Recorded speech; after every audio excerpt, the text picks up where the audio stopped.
want to show you guys the ceramic glass top. I do think I have some other videos where I show you this. It looks super nice on the stove. I have the window behind us, not the best lighting conditions. This is the concept too. Air can be a top vent or a rear vent. With the ceramic glass, you do have to choose whether you want a top or a rear.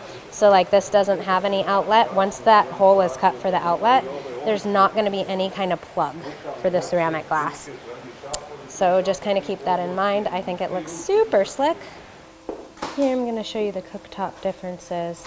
This is going to be the ceramic glass. It really does give it a nice, clean, contemporary feel versus just the painted black finish.